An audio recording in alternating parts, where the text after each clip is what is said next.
Yes, folks, welcome back to the Man United agenda.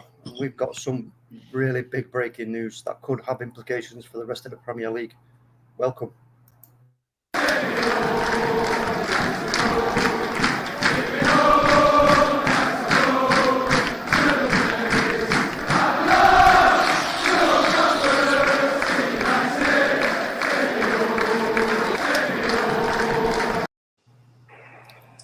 Yes, people, welcome back to the channel. I know this is not related to Manchester United, however, it does and could have serious implications for the Premier League.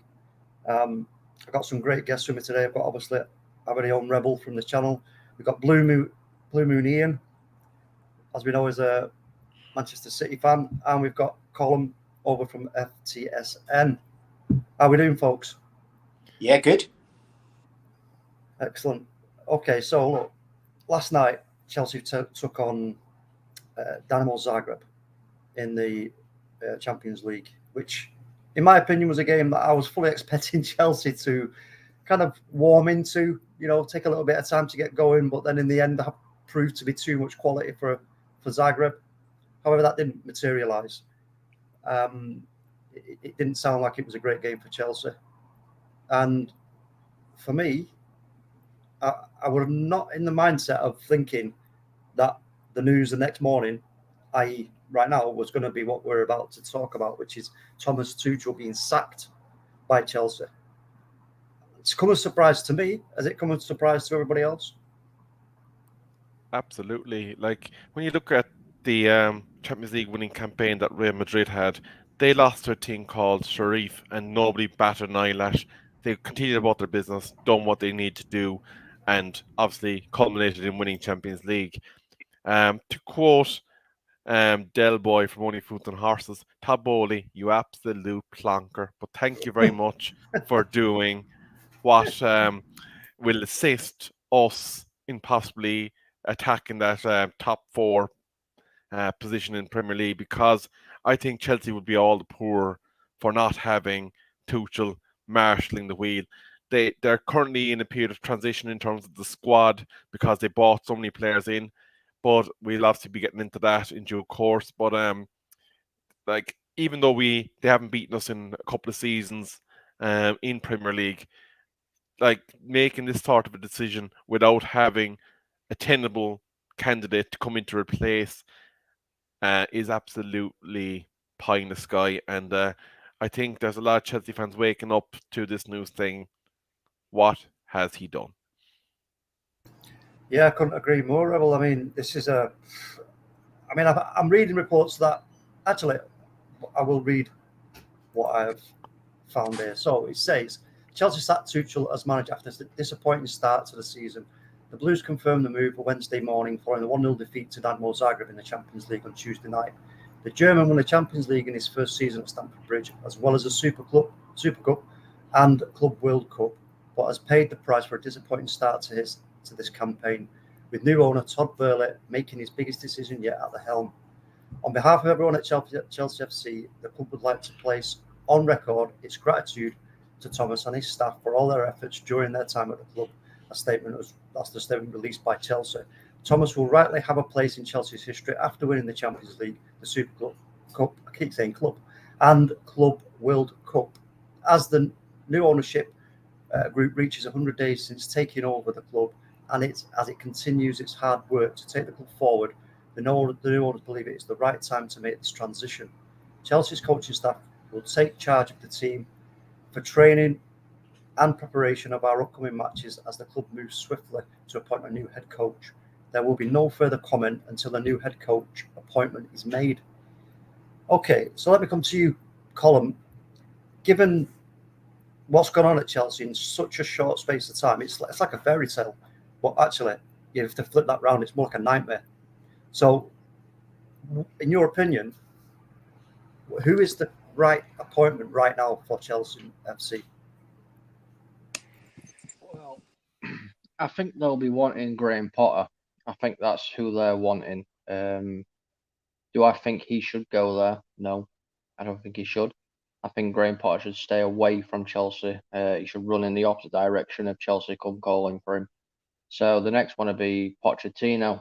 I think Pochettino is probably the better free option out there, to be honest with you. You know, he's got Champions League experience. He's managed in the Premier League as well. But I mean, I'm doing my best not to smile because obviously I know it's like a very difficult thing for Chelsea fans, but it's amazing news for United because this is very good news for us, our top four fight, really. Well, yeah, I mean, we'll get into that a little bit more, but I just want to have a quick look at Tuchel's Premier League position as it stands right now, where he got what he got. So they played 6, they got 10 points. I mean, it's 5 points for Arsenal, who, let's be fair, are, like somebody said, an elephant on top of a tree. So is that such a big deal for them? No. Manchester City was the real problem there for Chelsea. However, they're only 4 points behind them. And it looks like, yeah, okay, a draw, a lose, a win, lose, win. You know, he has made a lot of signings, a lot of departures as well, which we will look at in a moment. But there's got to be more to this than meets the eye, considering where Chelsea are on 10 points with all the signings they've made. Do you think there's more to this than meets the eye, Ian? Actually, no, I don't. I think it's a strategic decision. Everything I know from my working with American companies, is they take a long-term, strategic, ruthless view. And I think the first thing, when you look at, it only quietly made the news, but they've been giving longer contracts to players they want to tie to the club for their journey than any clubs have been going. You know, I think Reece James was like 7 years, Sterling. They're trying to tie down Mason Mount. So it is a very long-term strategic view. They've had time to look about them and decide whether Thomas Tuchel is the man for a decade mission to get them back on top of the world. It is that ruthless and strategic into American operation. And I think they've had a good period of time to have a look at Thomas Tuchel and see whether he's the right fit for that journey, and have decided no, and have taken an opportunity that just happens to coincide with a poor result. I also want to mention that Thomas Tuchel at PSG and before I think he was at Dortmund or whatever, has had a reputation for being utterly Germanic, for being quite cold, quite calculated, non-emotional. When my Palace mates were talking about what the chance of getting Gallagher back there, and he was kind of giving it everything he'd got early on, I wondered whether Gallagher would make it at Chelsea, because he isn't that kind of organised Germanic kind of player that Tuchel wouldn't necessarily like. And Tuchel in his private life has just got divorced, and he's been in the papers with his Brazilian girlfriend. So with his kids, I can imagine that his life has been turmoil, and that outburst with Conte was completely out of character. I've not seen that, and I think he was banished from the next match as well. So the Americans have seen what they see is an emotional wreck of a manager doing unpredictable things, and that is not what they want to look at in the long term. So I think they've decided it's a long-term decision to take him out right now at the beginning of the season for a 10-year mission. It's not a knee-jerk. And when I look at the various candidates and where, hey, it's only my view, all I'm trying to do is look at the data and the facts before me about what they will do and what they will know. If they're going to look at a 10-year mission and they learn lessons from, for example, Man United, chewing through managers until eventually, hopefully, they've found the right one. They'll look back and they'll know that they need someone with consummate amount of experience on the journey that they're going to take. And that involves a lot of European club competitions. To lose Thomas Tuchel and replace with a Potter or a Falk, then not Falk, the guy at Brentford, I just cannot see it. It would be too high a risk of strategy if you invested $1.5 billion, which they have, in terms of buying the club. They've got to buy themselves a blue chip manager, seen it, done it, zero risk, and that has to be Zidane or maybe Simeone. I'm not convinced that Pochettino's CV of achievement is good enough for that sort of journey.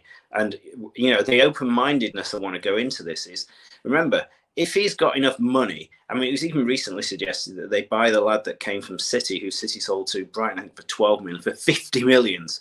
They were going to buy a defender, I think, from Leipzig or whatever for 70 million and let him have him back. So money is not an object. So they will have looked around the world and said, who do we want? And we will go out and we'll buy it. And if it costs 30 million compensation, hey, that's a fraction of some of the players that they bought. So I'd just say, watch out. If they decide that, Conte is the man to come back, if they decide that Arteta is, maybe even Pep, maybe even Jurgen, I reckon he's got that sort of cash that he would go and do it. But my initial money would be on Zidane, possibly Simeone.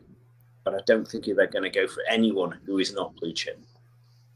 Yeah, it's an interesting point, Neil, you make there about Tuchel's private life at the moment, given what's going on there. And like you say, that outburst with Conte was quite surprising and shocking. I remember watching it thinking, "Oh, what's all that about?" It's, there's no need. There's just absolutely no need for that kind of reaction. And again, you're right in what you're saying there. This is a culmination of obviously his maybe attitude, his character, and also on top of that, as you were talking about signings, I mean, look at what signings have come in. They have spent quite a lot of money. So, Fofana, Cucurella, Sterling, Koulibaly, Chukwuemeka, Aubameyang, Slanina, Dennis Zakaria, Conor Gallagher come back, Armando Broja come back, and the loan, a lot of end of loans, Ampadu, Batshuayi. So, there's a lot of new players there that have come in to give, what I would have suspected would have given Thomas Tuchel enough for him to work out, a really good squad and for rotation as well. But I don't know. For me, I just think this is a huge mistake. I know what you're saying about what Chelsea owners, Todd Burley and the consortium and everything else are looking at here, but this seems very heavy-handed to me. And again, you talk about Tuchel's private life and what's going on. Would that really be enough to take such a huge risk in spending so much money on the club in the first place? Then going out and spending loads of cash on these signings, making new deals with players, etc., contracts. This is extremely, extremely risky, in my opinion. I don't know if you agree with that, Colin. I mean, his personal life and everything, yeah, it could have an effect. I've had a little bit more, done a little bit more digging into this and looking at some of the stuff. I think this has probably been coming in the background for a little while. If we have a look at the first 50 games that he had for him, he won 32, drew 11, lost 7. And if you look at the last 50, there's been a steady decline there with Tuchel. They've won 28, drawn 13, and lost 9. They're conceding more goals. They're not scoring as frequently and stuff. So I think it has been coming once you deep dive a bit into it. But I've got to agree, it's a massive risk. I know what Ian's saying. Obviously, they're going to go out there and get a blue chip manager, somebody that's experienced and everything. But Tuchel was a blue chip manager. He had the experience. He had experience of dealing with big players. He had experience of dealing with Champions League. So I don't think it's going to make much of a difference. It's also, for me, is now the pressure now has ramped up even more because you're coming in now on whoever does come in. I mean, for me, I just want to say it right now, Graham Potter, yeah, ColumnU saying it before the stream, he should be going nowhere near this job, even if it's offered to him, because in my opinion, this is not the right time for him to take on such a role. Also, if you look at the squad that he's dealing with there at Brighton, it's not full of egos. It's not full of mega money signings, and that's why I believe that's half the reason as to why he's actually doing so well at Brighton right now. He's getting the tune out of his team because they're all working together. There's no infighting, there's no problems and everything else. And he's a good manager.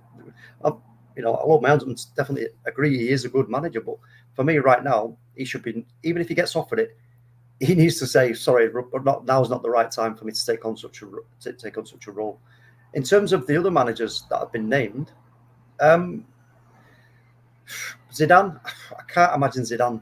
I think Zidane has got his eyes on the French job, the national team, or maybe even the PSG job, if given what happens this season. I don't know, because he's He may be taking a bit of time off. And Ian, you mentioned Jurgen Klopp and Thomas Frank. Do you think Thomas Frank? I mean, look, Thomas Frank's a good manager. I like what he does there at Brentford. Brentford can do a little bit of everything and do it quite well. So, do you think that would be a good fit? I think that Potter and Frank you might as well spin a coin for either. They've not done European football. They've not even made it as personal players. I just can't see it. If you've spent $1.5 billion, you're not going to gamble on someone who's never even seen a European game. So, to me, I've kind of struck that out of my mind. And if they do appoint one of those two, I think that's a recipe for disaster, as is Pochettino, because again, I think his only reputation is for going back for negativity. I think they will go out, and if Zidane says no and he's not going to come, they're going to flash a big check at someone who is very low risk. It could be Simeone. Who's to say Jurgen Klopp doesn't look around him and say, actually, I fancy another project. These guys aren't new to the table. Everyone goes, they're mental. They're out. No. I mean, these guys have been managing very big franchise American football's teams for a long time. They'll know what leadership criteria looks like. They'll know what manager they work best with, what style, what personality. So they've not just rocked up. They're not chicken farmers buying Blackburn. These guys have been around. They're not fanciful owners.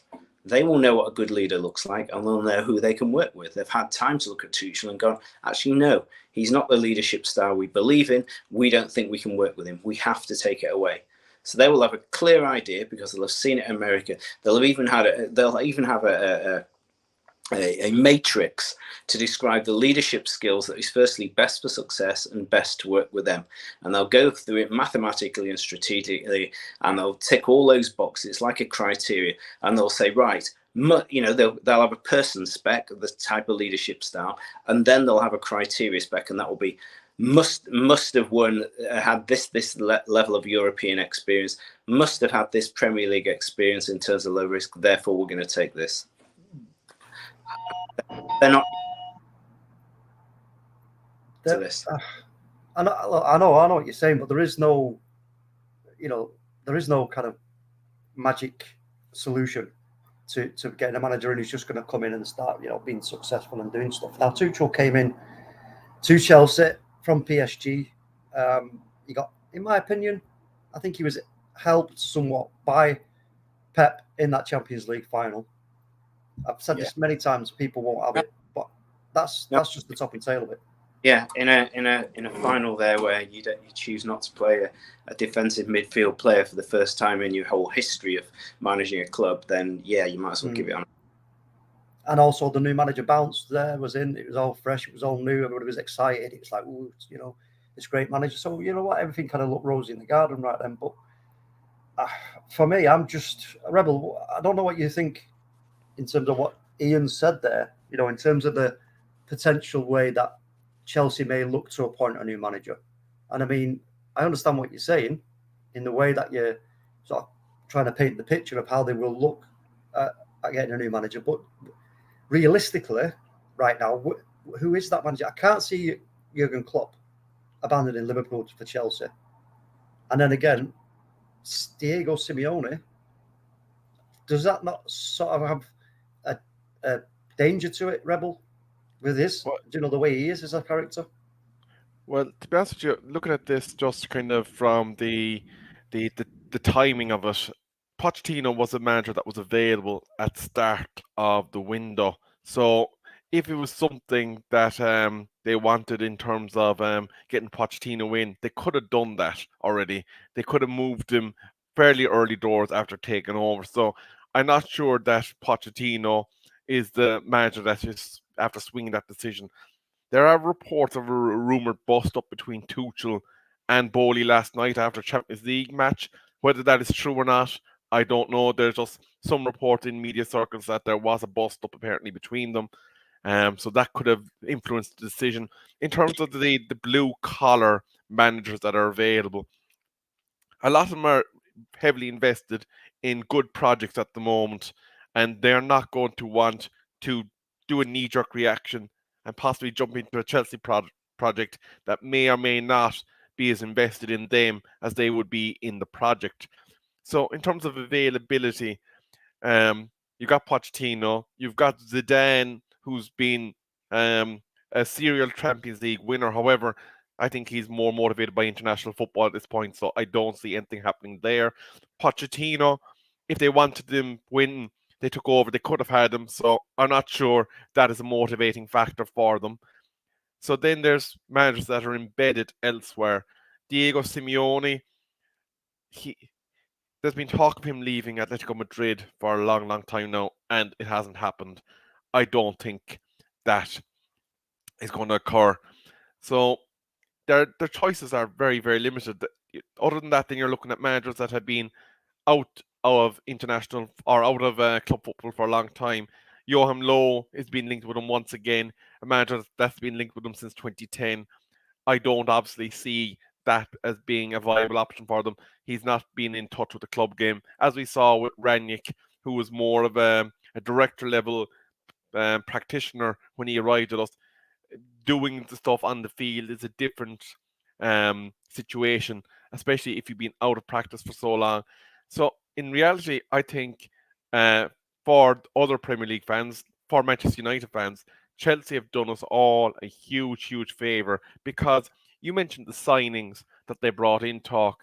They have put together a rather expensive array of defensive talent in the likes of Cucurella, Koulibaly and Fofana, combined with the players that they already had on hand in Reece James and Chilwell.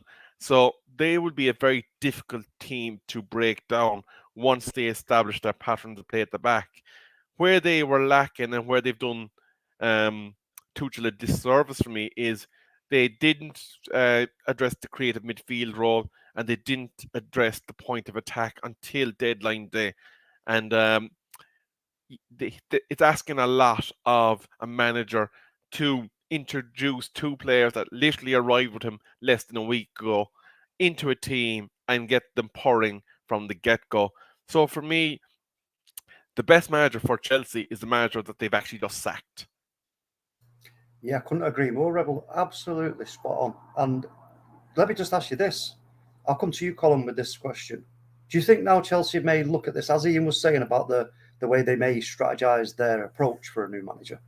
Do you think Chelsea may look at this and think, actually, look, we've got all these signings, new players, we've got all these loanees back at the club, we've got a huge squad. Do you think they may look at a kind of, I know it wasn't successful, well, it didn't seem successful for us, but do you think they may look at an interim appointment here, just to get somebody in to kind of settle things down, try and pull something together with the squad whilst they then go along and maybe be a little bit more patient in actually then, if they have got their eyes on two or maybe in three specific targets, it gives them more time to work a deal. Because obviously, as we know, going straight from the frying pan into the fire isn't always a good idea. Oh, yeah. I mean, it'd be a smart move to bring an interim in. I know they don't always work and everything, but you kind of got to look at it. It gives you a bit more of options when it comes to having to bring somebody in. You could go for somebody like a Roberto Martinez, who's obviously international level Belgian manager. They're not playing a lot of football, so if they need him in there for a month or two, he could come in. If it's like just after World Cup, if they can get somebody in dealing with it, like, I don't know, whoever's in charge at the minute taking over the games, if they can cope with him until after World Cup, then bring somebody like a Martinez in until the end of the season. But I don't see it. I don't see Chelsea doing that. I don't see Chelsea bringing in an intern. I think they're going to want to appoint somebody pretty quickly and just get it done. But it's going to be an issue for him. It really is going to be an issue for him because there's just not a lot of managers out there. I don't believe Zidane's going to be the guy. He's waiting for the French job. I truly believe that. So it does leave a few more out there, and the best one out there really is probably Pochettino, which is a massive downgrade from what they've just got rid of. Yeah, I mean, I agree. Sorry. But at the same time, I would be amazed if that was a knee-jerk decision last night and not a strategic decision. I would be amazed if they haven't got someone lined up. You know, they've got everything at stake. They've spent all this money to not have someone lined up. That would stun me. And if they haven't, and they either go for a caretaker or an inexperienced Potter or whatever, then fill your boots, lads. Chelsea won't get in a Champions League place, and it's vacant for everyone else. But you've spent $1.5 billion. I think you can have someone lined up. I think they've got someone lined up by the end of the week. Okay, well, look, let's go to the comments. We have got 28 in the chat. If you are new to the channel, please do us a favour and hit the subscribe button and the like button. We do appreciate it. Rebel, if you want to go through some of the comments, because there's quite a few. Absolutely. Well, first of all, there's the link for the Man United subscription. Shameless plug for us there. Vincent Bullock is going, why are we talking about Chelsea? Is this not the Manchester United channel? And of course, it does have relevance to us here at the club because it does diminish possibly their chances of reaching top 4 and plays into the hands of Eric Ten Hag.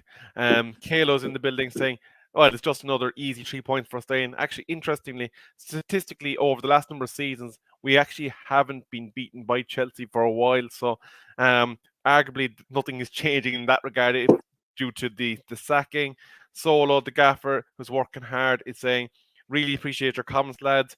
We are covering it just to see what everyone's thoughts are, as it's just come as such a surprise.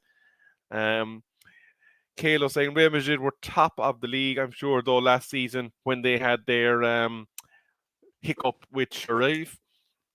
Mark from Down Under saying this opens up top 4 for Arsenal and United, and he doesn't think that Zidane will come to England. Potter would battle it under the pressure, is Kalo saying, i.e. he's saying that there might be David Moyes syndrome there from when he got his big move. More saying about the reports of possible confrontation between Tuchel and Bowley. We have Exhibit in the building saying 3 titles in 589 days. Chelsea board are mad, or as Omundi would say, stupid. And Mark saying who did better at PSG? Pooch or Tuchel? Obviously, that was Tuchel having reached Champions League final. They then go on to have a little conversation amongst themselves. Bat Time's with us from the bog instead of the bat for a change. And he's asking what is going on. And Mark is ably filling him in on the situation. Vincent Bullock is casting a little bit of fun in Chelsea's direction, saying Sean Dyche and his gramophone should get the role at Chelsea. Bat Time also was asking you, Colm, when the alarm went off earlier, was that your strippergram after arriving? Now, in fairness, Colm, it definitely was. His mother's due round later. Colm is joining us live from his office, so we do need to give him a little bit of slack. FC United, how we doing? Hope you're going well. We got Smart Elhino, who I believe is relatively new to our channel. Tuchel out, but the Chelsea board is considering Graham Potter, Pochettino, and Stan. So there's a 3-name shortlist there, according to Smart El Hicho. FC United says, damn, I was hopeful it was Floppy Joppy getting chopped. Poor Tommy Tinkle. Floppy Joppy, I presume she means Frank Lampard there. Actually, FC United, my name for Thomas Tuchel was Tommy Tickle. So we're not far off there. 77 wonderful people in the chat. We are discussing possibly what could be considered as the demise of Chelsea football. So if you are enjoying what you're seeing, please do give us a like, share, and subscribe. Bat Time with Vaughn is talking about the new Lord of the Rings TV series that's on Amazon. I have not yet watched it, so I cannot comment or give you an answer at this point. And finally, for now, I think we have Vincent Kimishi.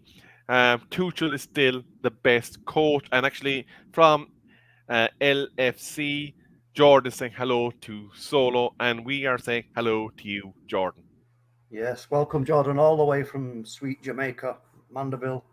Sorry, can I just jump in quickly? Yeah, go 8 minutes ago, Chelsea have been granted permission to open talks with Potter. Wow. Okay, Wow. folks. There you go. Look, I mean, again, for me, I really hope that Graham Potter does not entertain this, because for me, it's just, it's got disaster written all over it, in my opinion. It's, you know, are they going to, firstly, let me ask you this question. Are they going to give Graham Potter the time? Are they expecting him to just come in, like, as we've mentioned, Lord of the Rings, they want a Gandalf, don't they, with a magic staff? You know, wallop, bang, let's get playing pretty football and get to, you know, challenging for the title, win our next Champions League game and win. It's an absolute nonsense. It really is. This strategy from Todd Boehly and whoever else is behind him, for me, is quite ridiculous. I understand what Ian was getting at, but I think they're far from that, what you've said, Ian, by a long shot. I think they are. I think they are. The case, guys, everything that you predict will happen this season, and you know, the Champions League places will open up. I think Potter is an incredibly good coach, but as everyone said, from both sides, it's a real high risk strategy from him, and it's a real high risk strategy from Chelsea, bearing him in mind he doesn't have any European pedigree. Long shots pay off. I'm just amazed. If I'd spent $1.5 billion, I'm not sure I'd take a punt with someone who'd never played or managed in Europe. Do you know what I wonder, Talk, is Draco Malfoy whispering in Todd Boehly's ear saying, Potter! yeah. You know, I can't get my head around this at all. And you know, I think sometimes wands and stuff, isn't there? Sometimes, you know, the situations seem bigger than they actually are. You know, because of, obviously, you got to look at this from the Chelsea new owners' perspective. They've come in, spent an absolute huge amount of money buying the club, a huge amount of money buying players. We all know this is an American consortium that's bought Chelsea, and we know the rules. You can't take any profit. You can't do this for this amount of time and everything else. However, they are in the long term in this to make money. That's without a doubt. They're not there just for the benefit of Chelsea FC to make them a great club and not actually take any real, profit from the club. That's not the case. And again, for me, I just think this is, it's absolutely crazy what they've done here. They needed to take a little bit of time, I think, and this is why I do believe that if Potter says no, which I hope he does, they then will maybe look at an interim manager whilst they then sort of steady the ship and go, hold on, let us just now then identify who we could possibly get. Wait till the end of the season for a manager, like you said, Ian, Jurgen Klopp, or Simeone. That appointment right now could not be made because, firstly, the respect Jurgen Klopp has got for Liverpool, the projects that he's built, and at the moment, they're struggling in a midfield sense. However, in my opinion, Liverpool are, they're winding up the gears slowly, and I think that's what Liverpool do. They wind up slowly, and they get then up to speed. And once they get up to speed, it's very difficult to stop them because, as we know, they're one of the most devastating attacking sides in the world. So I can't see that happening. But again, for me, I think if this doesn't happen with Potter, they may then switch to Pochettino. But would Pochettino be happy at being second choice? Who knows? You know, actually, talking. Can I just briefly ask: is Todd Boehly Ted Lasso reincarnated? Because it looks like, as in the TV series that was done on Apple, we're following the bumbling attempts of an American who hadn't had contact with the game of football other than the NFL, which his roots came from, trying to navigate his way through making cohesive footballing related decisions. Because at the end of the day, Pochettino, as we previously stated, was available when United were searching for a manager. He was available when the new owners came in, and he still remains unavailable and approached at this point, despite there being a number of sackings already during the season. So it's hard to see where the upside is and who basically is giving Todd the advice in order to make these type of significant business decisions. Because at this point, from a rival fan point of view, we're all celebrating this decision, because I think given the time, he would have bedded down those signings that was made and he would have gotten functioning. You cannot expect instant results if you change a large majority of your team or the spine of your defence instantaneously. 100%, 100%. And you know what? For me, I'm just looking at this now. If you think about what I've just said about what's happening at Chelsea, the way they bought the club and everything else, and the fact that they can't take any profit out or sell the club for a certain amount of time and blah, blah, blah, the money's there to be invested. Surely the equation of that equals patience and time. So again, going back to the Graham Potter question, then for me, that would then, in a strategic sense, like Ian was saying, it would sound right, wouldn't it? If they were coming out and saying, we want you, Graham Potter, we think you're a great manager, but we are going to give you the time that you need to make this team tick, to make this team work. Obviously, a lot of these players may not work under Graham Potter, so they would have to spend money again. So in a long-term sense, like Ian was said at the start, then it would make sense. But does that fall in with the rest of the Chelsea consortium who are behind Todd Bowley, who have stumped up all this money? You know, what? These are the questions that need to be asked about Chelsea Football Club, and that for me isn't quite clear what their actual ambition is right now as a club. What do you think of that, Ian? I'm still thinking about the leadership qualities that the American owners may want, and even though they haven't got football experience, they will have leadership experience in the States. They'll know what a good manager looks like. They'll know who they want to work with.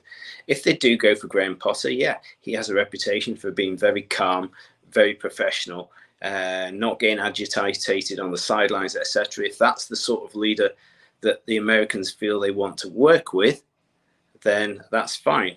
The other thing I'd add to the mix is maybe Mr. Bowley still fancies half running the team. And if he appoints someone who's a bit of a junior manager, he can keep his hand in. But obviously, if he appointed a Zidane or a Simeone, they'd tell him to get stuffed. So it could be he's looking for a slightly puppet-like character. And Tuchel wasn't the man. I do think something about his volatile nature, because everything in his life was falling apart as they took over. They will have only seen him as a highly stressed, irrational sort of guy. Perhaps Potter will do as he's told more.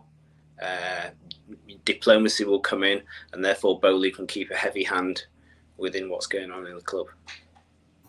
Yeah, well, I just want to go back. Sorry, Rebel, if you can go back to that comment from the previous gentleman who was in the chat. No problem at all. I'll bring it up here. Not Vincent. No, it was somebody else. Where's it gone? I can't see it. I think it's a Chelsea fan. Yeah, that's it, Donald. So he says, I don't need a coaching experience. So take it you're a Chelsea fan, Donald. Welcome to the channel. He says, I don't need a coaching experience to coach Chelsea at the moment. They are all playing in fear, no confidence. So that maybe falls into what I was saying about maybe possibly an interim, somebody to come on just to get things together, get the confidence up, settle players down and everything else. Because as the next comment after that, which said about egos with Graham Potter, that's exactly the point we made. Yeah, it's from Claude. To manage big egos is not easy. Does Potter have what it takes? And again, that is a huge question mark. And again, I believe there's something about Gareth Southgate, a comment. I'm intrigued by these comments. You can say United and other clubs. I can't see a player with a big ego at Chelsea. Can you? Who's got a big ego? Actually, interestingly, on the Gareth Southgate one, just as a point of wrapping up, I think actually that would be Gareth Southgate's wet dream of a job, because of the way he sets up England in the defensive compact structure that he does, having that arsenal of defensive players available to him, I think he'd actually thrive in the way that it's currently built. But how long would he track then as soon as those more creative players that he doesn't really like to utilise in his England setup start being brought in subsequent windows? So I think initially it would be an absolute dream job for him, but I think again it'd be a very short-term plug until those more expansive, more flair players arrive that the ownership would want in order to drive commercial interests. Yeah, maybe there's maybe it's interesting. football waiting in the wings as well to oversee Graham Potter. I just want to say, and what you were saying there about the egos thing is, look, you're talking about players here at Chelsea who are on big, massive signings on massive They all seem like wages. But, whether Sterling or Havertz or Mount or Reece, even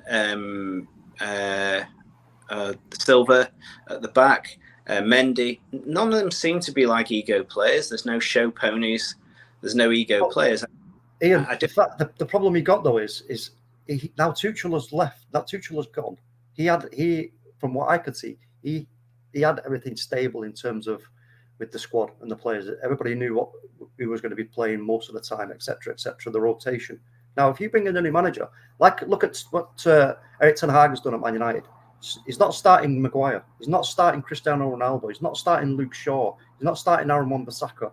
There's players who we would all have expected would be getting game time, but he's come in and said, no, I'm the new manager, I'm the boss, and this is how it goes. Now, somebody like Graham Potter coming in and dropping big names, is that going to wash well with the players? That's where the egos then really become inflated, and that's where the problem lies, in my opinion. So, again, this is why Chelsea seriously need to get a grip on who they appoint and make the right decision right now, because it's early in the season. They could still salvage their season, as it stands, if they make the right decision. But if they don't, I can only see Chelsea tumbling down the league, unfortunately.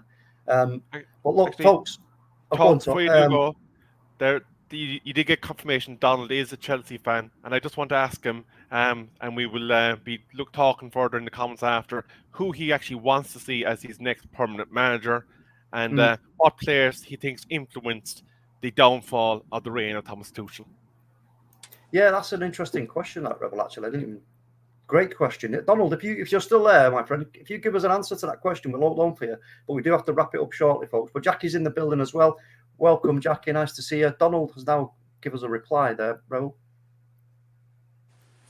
Saying, I feel he is not regarded anymore by the players. There is no understanding among the squad, from the players to the management. So what he's saying is he's lost the dressing room and he wants Graham Potter. Wow. Can I just jump in there as well? With him wanting Graham Potter. Chelsea have made it very clear that they're willing to pay the £15 million compensation. Graham Potter is travelling to London as we speak, and he could be announced as early as this afternoon. Wow. Sounds like Steel done, doesn't it, really? Wow. I'll tell you, I don't know. Listen, let me just put it this way. Look, in a footballing sense, right, when it comes down to purely football, we need clubs like Chelsea, to be stable and doing their business well and with good morals and everything else.